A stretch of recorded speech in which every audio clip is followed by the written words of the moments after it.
الحمدللہ رب العالمین والصلاة والسلام علی خاتم النبیین اما بعد فاعوذ باللہ من الشیطان الرجیم بسم اللہ الرحمن الرحیم صلاۃ والسلام علیک یا رسول اللہ وعلی آلک واصحابک یا حبیب اللہ صلاۃ والسلام علیک یا نبی اللہ وعلی آلک واصحابک یا نور اللہ۔ پروگرام قرآن پاک ترجمہ و تفسیر کے ساتھ لے کر ایک بار پھر حاضر ہیں۔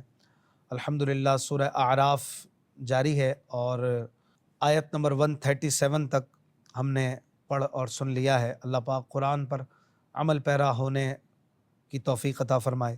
آج کا درس سورہ اعراف آیت نمبر 138 سے آگے بڑھاتے ہیں۔ اعوذ باللہ من الشیطان الرجیم بسم اللہ الرحمن الرحیم۔ وجاوزنا ببنی اسرائیل البحر فأتوا على قوم يعكفون على أصنام لهم قالوا يا موسى اجعل لنا إلها كما لهم آلهة قال إنكم قوم تجهلون إن هؤلاء متبر ما هم فيه وباطل ما كانوا يعملون۔ آسان ترجمہ قرآن کنز العرفان۔ اور ہم نے بنی اسرائیل کو دریا سے پار کر دیا تو ان کا گزر ایک ایسی قوم کے پاس سے ہوا جو اپنے بتوں کے آگے جم کر بیٹھے ہوئے تھے۔ بنی اسرائیل نے کہا اے موسیٰ ہمارے لیے بھی ایسا ہی ایک معبود بنا دو جیسے ان کے لیے کئی معبود ہیں۔ موسیٰ نے فرمایا تم یقیناً جاہل لوگ ہو، بے شک یہ لوگ جس کام میں پڑے ہوئے ہیں وہ سب برباد ہونے والا ہے اور جو کچھ یہ کر رہے ہیں وہ سب باطل ہے۔ ناظرین اکرام، بنی اسرائیلیوں کی ناشکریوں کا اور ان کے برے افعال کا ذکر کیا جا رہا ہے۔ جو بنی اسرائیل پر اللہ پاک کی نعمتیں ہوئیں اور انہوں نے ناشکریاں کی تو اس پر ظاہر ہے کہ امت محمدی صلی اللہ علیہ وآلہ وسلم کے لیے نصیحتیں بھی ہیں اور نبی کریم صلی اللہ علیہ وآلہ وسلم کو تسلی دینا بھی یہاں پر مراد ہے۔ آیت کا خلاصہ یہ ہے کہ 10 محرم کے دن فرعون اور اس کی قوم کو اللہ پاک نے غرق کر دیا اور اس کے بعد بنی اسرائیل کو دریا سے پار کر دیا تو ان کا گزر ایک ایسی قوم کے پاس سے ہوا جو اپنے باطل خداؤں کے آگے جم کر بیٹھے ہوئے تھے اور ان کی عبادت کر رہے تھے۔ ابن جریج نے کہا کہ یہ جو ان کا باطل خدا ایک بنا ہوا تھا اپنے ہاتھوں کا وہ گائے کی شکل کا تھا، تو بنی اسرائیل کے دل میں بھی ایک بچھڑے کی عبادت کا شوق پیدا ہوا جس کا نتیجہ بعد میں گائے پرستی کی شکل میں نمودار ہوا۔ ان کو دیکھ کر بنی اسرائیل نے حضرت موسیٰ علیہ السلام سے کہا اے موسیٰ جس طرح ان کے لیے کئی معبود ہیں جن کی عبادت اور تعظیم کرتے ہیں، ہمارے لیے بھی ایسا ہی ایک معبود بنا دو تاکہ ہم بھی اس کی عبادت کریں، تعظیم بجا لائیں۔ حضرت موسیٰ علیہ السلام نے ان کے مطالبے کو رد کرتے ہوئے فرمایا بے شک تم جاہل لوگ ہو، اتنی نشانیاں دیکھ کر بھی نہ سمجھے کہ اللہ پاک واحد ہے، اس کا کوئی شریک نہیں اور اس کے سوا کسی کی عبادت جائز نہیں۔ یاد رہے کہ حضرت موسیٰ علیہ السلام سے یہ عرض سارے بنی اسرائیلیوں نے نہ کی تھی، کیونکہ ان میں تو حضرت ہارون علیہ السلام اور دیگر بزرگ اولیاء اللہ بھی تھے، بلکہ یہ ان لوگوں نے کی تھی جو ابھی تک ایمان میں پکے نہیں تھے۔ پھر آگے فرمایا کہ ان ہؤلاء متبر ما هم فیہ وباطل ما كانوا یعملون، بے شک یہ لوگ جس کام میں پڑے ہوئے ہیں سب برباد ہونے والا ہے، یعنی ان قریب یہ ہلاک ہو جائیں گے۔ اور اس میں حضرت موسیٰ علیہ السلام نے ایک غیب کی خبر بھی اشارتاً دے دی تھی۔ اگلی آیت میں اللہ پاک ارشاد فرماتا ہے قال اغیر اللہ ابغیکم الہا وہو فضلکم علی العالمین وَإِذْ أَنْجَيْنَاكُمْ مِنْ آلِ فِرْعَوْنَ يَسُومُونَكُمْ سُوءَ الْعَذَابِ يُقَتِّلُونَ أَبْنَاءَكُمْ وَيَسْتَحْيُونَ نِسَاءَكُمْ وَفِي ذَلِكُمْ بَلَاءٌ مِّن رَبِّكُمْ عَظِيمٌ۔ آسان ترجمہ قرآن کنز العرفان۔ موسیٰ نے فرمایا کیا تمہارے لیے اللہ کے سوا کوئی اور معبود تلاش کروں، حالانکہ اس نے تمہیں سارے جہان والوں پر فضیلت عطا فرمائی ہے۔ اور یاد کرو جب ہم نے تمہیں فرعونیوں سے نجات دی جو تمہیں بہت بری سزا دیتے، تمہارے بیٹوں کو قتل کرتے اور تمہاری بیٹیوں کو زندہ رکھتے، اور اس میں تمہارے رب کی طرف سے بڑی آزمائش تھی۔ ناظرین اکرام، جب بنی اسرائیل نے معبود بنا کر دینے کا مطالبہ کیا تو حضرت موسیٰ علیہ السلام نے ان کی جہالت کو واضح کیا اور فرمایا کہ کیا میں اللہ پاک کے سوا اور خدا تلاش کروں، حالانکہ اس نے تمہیں پوری دنیا پر فضیلت دی۔ یعنی خدا وہ نہیں ہوتا جو خود بنایا جائے، بلکہ خدا وہ ہوتا ہے جو فضیلت دیتا ہے، جس نے تمہیں فضیلت دی، کیونکہ وہی فضل و احسان پر قادر ہے، وہی عبادت کا مستحق ہے، اور اس کے فضل و احسان کا تقاضا ہے کہ اس کا شکر اور حق ادا کیا جائے، نہ کہ ناشکری کی جائے اور شرک کیا جائے۔ اور پھر مزید اللہ پاک کا انعام بھی انہیں یاد دلایا کہ اللہ پاک نے تمہیں دیکھو فرعون سے نجات دلائی، اسی کی عبادت کرو، نہ کہ کسی اور خدا کی طرف رغبت کرو، کیونکہ کوئی اور خدا ہے ہی نہیں۔ اگلی آیت میں اللہ پاک ارشاد فرماتا ہے وَوَاعَدْنَا مُوسَى 30 لَيْلَةً وَأَتْمَمْنَاهَا بِعَشْرٍ فَتَمَّ مِيقَاتُ رَبِّهِ 40 لَيْلَةً وَقَالَ مُوسَى لِأَخِيهِ هَارُونَ اخْلُفْنِي فِي قَوْمِي وَأَصْلِحْ وَلَا تَتَّبِعْ سَبِيلَ الْمُفْسِدِينَ۔ آسان ترجمہ قرآن کنز العرفان۔ اور ہم نے موسیٰ سے 30 راتوں کا وعدہ فرمایا اور ان میں 10 راتوں کا اضافہ کر کے پورا کر دیا، تو اس کے رب کا وعدہ 40 راتوں کا پورا ہو گیا۔ اور موسیٰ نے اپنے بھائی ہارون سے کہا تم میری قوم میں میرے نائب رہنا اور اصلاح کرنا اور فسادیوں کے راستے پر نہ چلنا۔ ناظرین کرام، حضرت موسیٰ علیہ السلام نے مصر میں بنی اسرائیل سے وعدہ فرمایا تھا کہ جب اللہ پاک ان کے دشمن فرعون کو ہلاک فرما دے گا تو وہ ان کے پاس اللہ پاک کی طرف سے ایک کتاب لے کر آئیں گے جس میں حلال و حرام کا بیان ہوگا۔ جب اللہ پاک نے فرعون کو ہلاک کر دیا تو حضرت موسیٰ علیہ السلام نے اللہ پاک سے اس کتاب کو نازل فرمانے کی عرض کی۔ انہیں حکم ملا کہ 30 روزے رکھیں۔ یہ ذوالقعدہ کا مہینہ تھا۔ حضرت موسیٰ علیہ السلام روزے پورے کر چکے تو آپ کو اپنے منہ میں ایک طرح کی بو معلوم ہوئی، اس وجہ سے آپ نے مسواک کر لی۔ فرشتوں نے عرض کی کہ ہمیں آپ کے منہ کی خوشبو بڑی محبوب تھی، آپ نے مسواک کر کے اس کو ختم کر دیا۔ اللہ پاک نے انہیں حکم فرمایا کہ ماہ ذوالحج شریف میں 10 روزے اور رکھیں، اور ارشاد فرمایا کہ اے موسیٰ، کیا تمہیں معلوم نہیں کہ روزے دار کے منہ کی خوشبو میرے نزدیک مشک کی خوشبو سے زیادہ پاکیزہ ہے۔ پھر آیت میں اللہ پاک نے ارشاد فرمایا وقال موسیٰ لأخیہ ہارون، اور موسیٰ نے اپنے بھائی ہارون سے کہا کہ تم میرے نائب رہنا قوم میں۔ اس کا خلاصہ یہ ہے کہ حضرت موسیٰ علیہ السلام نے پہاڑ پر مناجات کے لیے جاتے وقت اپنے بھائی حضرت ہارون علیہ السلام سے فرمایا کہ تم میرے واپس آنے تک میری قوم میں میرے نائب بن کر رہو، اور بنی اسرائیل کے ساتھ نرمی سے پیش آنا، ان کے ساتھ بھلائی کرنا، انہیں اللہ پاک کی اطاعت پر ابھارنا، اور بنی اسرائیل کے ان لوگوں کے طریقے پر نہ چلنا جو زمین میں اپنے رب کی نافرمانی کر کے اور گناہ گاروں کی ان کے گناہ پر مدد کر کے فساد برپا کرتے ہیں، بلکہ جو لوگ اپنے رب کے اطاعت گزار بندے ہیں ان کے طریقے کو اختیار کرنا۔ یاد رہے کہ حضرت موسیٰ علیہ السلام نے حضرت ہارون علیہ السلام سے جو اصلاح اور صحیح راستے پر چلنے کا فرمایا وہ حقیقت میں آپ کے ذریعے سے بنی اسرائیل کو فرمانا تھا، ورنہ انبیاء اکرام علیہم السلام تو فسادیوں کے راستے پر چلنے سے معصوم ہیں۔ اور یہ بھی ہو سکتا ہے کہ حضرت موسیٰ علیہ السلام کا حضرت ہارون علیہ السلام کو یہ نصیحت فرمانا بطور تاکید اور استقامت کے لیے ہو۔ اگلی آیت میں اللہ پاک ارشاد فرماتا ہے وَلَمَّا جَاءَ مُوسَى لِمِيقَاتِنَا وَكَلَّمَهُ رَبُّهُ قَالَ رَبِّ أَرِنِي أَنظُرْ إِلَيْكَ قال لن تراني ولكن انظر إلى الجبل فإن استقر مكانه فسوف تراني فلما تجلى ربه للجبل جعله دكا وخر موسى صعقا فلما أفاق قال سبحانك تبت إليك وأنا أول المؤمنين۔ آسان ترجمہ قرآن کنز العرفان۔ اور جب موسیٰ ہمارے وعدے کے وقت پر حاضر ہوا اور اس کے رب نے اس سے کلام فرمایا تو اس نے عرض کی ہے میرے رب مجھے اپنا جلوہ دکھا تاکہ میں تیرا دیدار کر لوں۔ اللہ نے فرمایا تو مجھے ہرگز نہ دیکھ سکے گا، البتہ اس پہاڑ کی طرف دیکھ، یہ اگر اپنی جگہ پر ٹھہرا رہا تو عن قریب تو مجھے دیکھ لے گا۔ پھر جب اس کے رب نے پہاڑ پر اپنا نور چمکایا تو اسے پاش پاش کر دیا اور موسیٰ بے ہوش ہو کر گر گئے۔ پھر جب ہوش آیا تو عرض کی تو پاک ہے، میں تیری طرف رجوع لایا اور میں سب سے پہلا مسلمان ہوں۔ ناظرین کرام، اس آیت سے پتہ چلتا ہے کہ اللہ پاک نے حضرت موسیٰ علیہ السلام سے کلام فرمایا۔ اس پر ہمارا ایمان ہے اور ہماری کیا حیثیت کہ ہم اس کلام کی حقیقت سے بحث کریں۔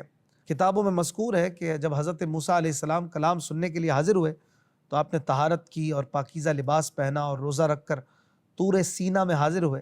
اللہ پاک نے ایک بادل نازل فرمایا جس نے پہاڑ کو ہر طرف سے تقریباً 12 میل کی مقدار ڈھک لیا۔ شیاطین اور زمین کے جانور حتیٰ کہ ساتھ رہنے والے فرشتے تک وہاں سے دور کر دیے گئے۔ آپ کے لیے آسمان کھول دیا گیا تو آپ نے ملائکہ کو دیکھا کہ ہوا میں کھڑے ہیں، اور آپ نے عرش الہی کو صاف دیکھا، یہاں تک کہ الواح پر قلموں کی آواز سنی، اور اللہ پاک نے آپ سے کلام فرمایا۔ آپ علیہ السلام نے اس کی بارگاہ میں اپنی معروضات پیش کیں، اس نے اپنا کلام کریم سنا کر نوازا۔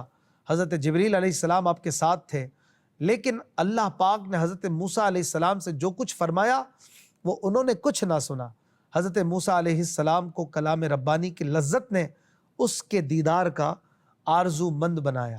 جب حضرت موسیٰ علیہ السلام نے اللہ پاک کا کلام سنا تو کلام ربانی کی لذت نے انہیں رب کے دیدار کا ایسا مشتاق بنایا کہ عرض کی، اے میرے رب مجھے اپنا جلوہ بھی دکھا دے۔ صرف دل یا خیال کا دیدار نہیں مانگتا بلکہ آنکھ کا دیدار چاہتا ہوں، کہ جیسے تو نے میرے کان سے حجاب اٹھا دیا تو میں نے تیرا کلام قدیم سن لیا، ایسے ہی میری آنکھ سے پردہ ہٹا دے تاکہ تیرا جمال بھی دیکھ لوں۔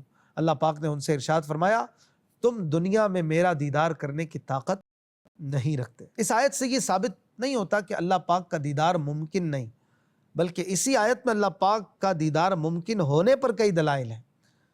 مثال کے طور پر اگر دیدار الہی ناممکن تھا تو اس کی دعا کرنا بھی ناجائز ہوتا۔ حضرت موسیٰ علیہ السلام جو کہ نبوت کے علوم و معارف اور اس کے اسرار کے حامل ہیں، وہ ہرگز یہ دعا نہ کرتے، اور اگر یہ دعا بالفرض ناجائز ہوتی تو اللہ پاک حضرت موسیٰ علیہ السلام کو ایسی دعا کرنے سے ہی منع فرما دیتا۔ پھر دوسری دلیل یہ ہے کہ اللہ پاک نے حضرت موسیٰ علیہ السلام سے فرمایا، لن ترانی، تو مجھے ہرگز نہ دیکھ سکے گا۔ اس میں اللہ پاک نے حضرت موسیٰ علیہ السلام کے دیکھنے کی نفی کی ہے، یہ نہیں فرمایا کہ میرا دیکھنا ہی ممکن نہیں۔ پھر تیسری دلیل یہ بھی ہے کہ اللہ پاک نے فرمایا کہ وَلَٰكِنِ انظُرْ إِلَى الْجَبَلِ فَإِنِ اسْتَقَرَّ مَكَانَهُ فَسَوْفَ تَرَانِي، اس پہاڑ کی طرف دیکھ، یہ اگر اپنی جگہ پر ٹھہرا رہا تو عنقریب تو مجھے دیکھ لے گا۔ اس میں اللہ پاک نے حضرت موسیٰ علیہ السلام کے دیکھنے کو پہاڑ کے اپنی جگہ برقرار رہنے پر معلق کیا، اور پہاڑ کا اپنی جگہ پر برقرار رہنا فی نفسی ممکن ہے، اور جو ممکن پر موقوف ہوتا ہے وہ بھی ممکن ہوتا ہے۔ لہٰذا ثابت ہوا کہ حضرت موسیٰ علیہ السلام کا اللہ پاک کو دیکھنا ممکن تھا۔ ان کے علاوہ قرآن پاک کی کئی آیات اور احادیث مبارکہ سے ثابت ہوتا ہے کہ اللہ پاک کا دیدار ممکن ہے، اور قیامت کے دن ایمان والے اس سعادت سے بہرہ مند ہوں گے۔ صحیح بخاری میں ہے، حضرت عدی بن حاتم رضی اللہ عنہ سے روایت ہے، رسول پاک صلی اللہ علیہ وآلہ وسلم نے فرمایا، تم میں سے ہر شخص کے ساتھ اس کا رب کلام فرمائے گا، اس شخص کے اور اس کے رب کے درمیان کوئی ترجمان نہ ہوگا، نہ کوئی حجاب ہوگا جو اس کے رب کو دیکھنے سے رکاوٹ ہو۔ مزید اگلی آیت میں اللہ پاک ارشاد فرماتا ہے، قال یا موسیٰ انی اصطفیتک علی الناس برسالاتی وبکلامی فخذ ما آتیتک وکن من الشاکرین۔ آسان ترجمہ قرآن کنز العرفان۔ اللہ نے فرمایا، اے موسیٰ، میں نے اپنی رسالتوں اور اپنے کلام کے ساتھ تجھے لوگوں پر منتخب کر لیا، تو جو میں نے تمہیں عطا فرمایا ہے اسے لے لو اور شکر گزاروں میں سے ہو جاؤ۔ ناظرین اکرام، اللہ پاک نے حضرت موسیٰ علیہ السلام کو دیدار کے مطالبے پر منع فرما دیا تھا۔ اس آیت میں اللہ پاک نے حضرت موسیٰ علیہ السلام پر کیے گئے انعامات انہیں گنوا کر انہیں تسلی دیتے ہوئے شکر کرنے کا حکم دیا ہے کہ اے موسیٰ، دیدار کا مطالبہ کرنے پر اگرچہ آپ کو منع کر دیا گیا، لیکن فلاں عظیم نعمتیں بھی تو آپ کو دی ہیں، لہٰذا دیدار سے منع کرنے پر اپنا سینہ تنگ نہ کیجیے۔ آپ ان نعمتوں کی طرف دیکھیے جن سے میں نے آپ کو خاص کیا۔ میں نے اپنی رسالتوں کے ساتھ آپ کو لوگوں پر منتخب کر لیا اور آپ سے بلا واسطہ کلام کیا، جبکہ دیگر انبیاء و مرسلین علیہم السلام سے فرشتے کے واسطے سے کلام ہوا۔ یاد رہے کہ آیت میں جو بیان ہوا کہ اللہ پاک نے حضرت موسیٰ کو اپنی رسالتوں اور اپنے کلام کے ساتھ لوگوں پر منتخب کر لیا، اس میں لوگوں سے مراد ان کے زمانے کے لوگ ہیں، اور اس میں کوئی شک نہیں کہ حضرت موسیٰ علیہ الصلاۃ والسلام اپنے زمانے کے لوگوں میں سب سے زیادہ عزت و مرتبے والے، شرافت و وجاہت والے تھے، کیونکہ آپ صاحب شریعت تھے اور اللہ پاک کی کتاب توریت بھی آپ پر نازل ہوئی۔ لہٰذا اس سے حضرت ابراہیم علیہ الصلاۃ والسلام اور تاجدار رسالت صلی اللہ علیہ وآلہ وسلم پر حضرت موسیٰ علیہ الصلاۃ والسلام کی فضیلت ثابت نہیں ہوتی۔ اگلی آیت میں اللہ پاک ارشاد فرماتا ہے وَكَتَبْنَا لَهُ فِي الْأَلْوَاحِ مِن كُلِّ شَيْءٍ مَوْعِظَةً وَتَفْصِيلًا لِكُلِّ شَيْءٍ فَخُذْهَا بِقُوَّةٍ وَأْمُرْ قَوْمَكَ يَأْخُذُوا بِأَحْسَنِهَا سَأُرِيكُمْ دَارَ الْفَاسِقِينَ۔ آسان ترجمہ قرآن کنز العرفان۔ اور ہم نے اس کے لیے تورات کی تختیوں میں ہر چیز کی نصیحت اور ہر چیز کی تفصیل لکھ دی، اور فرمایا اسے مضبوطی سے پکڑ لو اور اپنی قوم کو حکم دو کہ وہ اس کی اچھی باتیں اختیار کریں، ان قریب میں تمہیں نافرمانوں کا گھر دکھاؤں گا۔ ناظرین کرام، حضرت عبداللہ ابن عباس رضی اللہ عنہما فرماتے ہیں الواح یعنی تختیوں سے مراد توریت کی تختیاں ہیں، اور آیت کا معنی یہ ہے کہ ہم نے حضرت موسیٰ علیہ السلام کے لیے توریت کو تختیوں میں لکھ دیا۔ جن تختیوں میں توریت کو لکھا گیا وہ زبرجد یا زمرد کی تھی، اور ان کی تعداد 7 یا 10 تھی۔ توریت عید الاضحیٰ کے دن حضرت موسیٰ علیہ السلام کو عطا ہوئی۔ مزید اس آیت میں بیان فرمایا کہ اس توریت میں ہر چیز کی نصیحت ہے، یعنی حضرت موسیٰ علیہ السلام اور ان کی قوم کو اپنے دین میں حلال حرام اور اچھی بری چیزوں سے متعلق جن احکام کی ضرورت تھی وہ سب توریت میں لکھی ہوئی تھی۔ پھر فرمایا وَتَفْصِيلًا لِكُلِّ شَيْءٍ، ہر چیز کی تفصیل۔ اس کا مطلب یہ کہ بنی اسرائیل کو جتنے احکام شریعہ دیے گئے تھے توریت میں ان تمام احکام کی تفصیل لکھ دی گئی تھی۔ اسی طرح توریت کو مضبوطی سے پکڑنے کا حکم دیا گیا، اور مضبوطی سے پکڑنے کا مطلب یہ ہے کہ بڑی کوشش، چستی، ہوشیاری اور شوق سے اس میں موجود احکام پر عمل کرنے کا عزم کر کے اس کو مضبوطی سے پکڑ لو۔ یاد رہے کہ اس میں خطاب اگرچہ حضرت موسیٰ علیہ السلام سے ہے، لیکن اس سے مراد آپ کے ساتھ آپ کی قوم بھی ہے۔ توریت کی اچھی باتیں اختیار کرنے کا حکم دیا گیا۔ اس کا معنی یہ ہے کہ توریت میں جو احکام ذکر کیے گئے ان میں جو زیادہ بہتر ہو اسے اختیار کرنے کا حکم دو، کیونکہ توریت میں عزیمت اور رخصت، جائز اور مستحب امور کا بھی ذکر ہے۔ عزیمت پر عمل کرنا رخصت پر عمل کرنے کے مقابلے میں بہتر ہے۔ ایک قول یہ ہے کہ توریت میں امر و نہی کا بیان ہے، تو جس کام کے کرنے کا حکم دیا گیا اسے کرنے، اور جس سے منع کیا گیا اس سے رک جانے کا حکم دو۔ ایک قول یہ ہے کہ توریت میں فرائض، نوافل اور مباح کاموں کے احکام ہیں۔ فرائض و نوافل پر عمل کرنا بہترین عمل ہے، اور صرف فرائض پر عمل کرنا اس سے کم درجے کا ہے، اور مباح پر عمل کرنا اس سے بھی کم درجے کا ہے۔ تو جو عمل بہترین ہے اس کے کرنے کا حکم دو۔ پھر فرمایا سأریکم دار الفاسقین، ان قریب میں تمہیں نافرمانوں کا گھر دکھاؤں گا۔ مفسرین نے اس کے کئی معنی بیان فرمائے ہیں۔ حضرت حسن اور عطا نے کہا کہ بے حکموں کے گھر سے جہنم مراد ہے۔ حضرت قتادہ رضی اللہ عنہ کا قول ہے کہ اس سے مراد یہ ہے کہ میں تمہیں شام میں داخل کروں گا اور گزری ہوئی امتوں کی گھر دکھاؤں گا جنہوں نے اللہ پاک کی مخالفت کی، تاکہ تمہیں بھی اس سے عبرت حاصل ہو۔ اور عطیہ عوفی کا قول ہے کہ دار الفاسقین سے فرعون اور اس کی قوم کے مکانات مراد ہیں جو مصر میں ہیں، اور مفسر سدی کا قول ہے کہ اس سے کفار کی منزلیں مراد ہیں۔ کلبی نے کہا کہ اس سے عاد و سمود اور ہلاک شدہ امتوں کے گھر مراد ہیں جن پر عرب کے لوگ اپنے سفروں کے دوران گزرا کرتے تھے۔ اگلی آیت میں اللہ پاک ارشاد فرماتا ہے سأصرف عن آیاتی الذین یتکبرون فی الارض بغیر الحق وَإِن يَرَوْا كُلَّ آيَةٍ لَا يُؤْمِنُوا بِهَا وَإِن يَرَوْا سَبِيلَ الرُّشْدِ لَا يَتَّخِذُوهُ سَبِيلًا وَإِن يَرَوْا سَبِيلَ الْغَيِّ يَتَّخِذُوهُ سَبِيلًا ذَلِكَ بِأَنَّهُمْ كَذَّبُوا بِآيَاتِنَا وَكَانُوا عَنْهَا غَافِلِينَ وَالَّذِينَ كَذَّبُوا بِآيَاتِنَا وَلِقَاءِ الْآخِرَةِ حَبِطَتْ أَعْمَالُهُمْ هل يجزون الا ما كانوا يعملون۔ آسان ترجمہ قرآن کنز العرفان۔ اور میں اپنی آیتوں سے ان لوگوں کو پھیر دوں گا جو زمین میں ناحق اپنی بڑائی چاہتے ہیں، اور اگر وہ سب نشانیاں دیکھ لیں تو بھی ان پر ایمان نہیں لاتے، اور اگر وہ ہدایت کی راہ دیکھ لیں تو اسے اپنا راستہ نہیں بناتے، اور اگر گمراہی کا راستہ دیکھ لیں تو اسے اپنا راستہ بنا لیتے ہیں۔ یہ اس لیے کہ انہوں نے ہماری آیتوں کو جھٹلایا اور ان سے غافل رہے، اور جنہوں نے ہماری آیتوں اور آخرت کی ملاقات کو جھٹلایا تو ان کے تمام اعمال برباد ہوئے، انہیں ان کے اعمال ہی کا بدلہ دیا جائے گا۔ ناظرین کرام، حضرت عبداللہ ابن عباس رضی اللہ عنہما فرماتے ہیں کہ اللہ پاک کا یہ فرمان سأصرف عن آیاتی، اور میں اپنی آیتوں سے پھیر دوں گا، اس کا معنی یہ ہے کہ جو لوگ میرے بندوں پر غرور کرتے ہیں اور میرے اولیاء سے لڑتے ہیں، میں انہیں اپنی آیتیں قبول کرنے اور ان کی تصدیق کرنے سے پھیر دوں گا تاکہ وہ مجھ پر ایمان نہ لائیں۔ یہ ان کے عناد اور دشمنی کی سزا ہے کہ انہیں ہدایت سے محروم کر دیا گیا۔ اس آیت میں ناحق تکبر کرنے والوں کے لیے بڑی عبرت ہے۔ تکبر کا معنی یہ ہے کہ دوسروں کو حقیر جاننا۔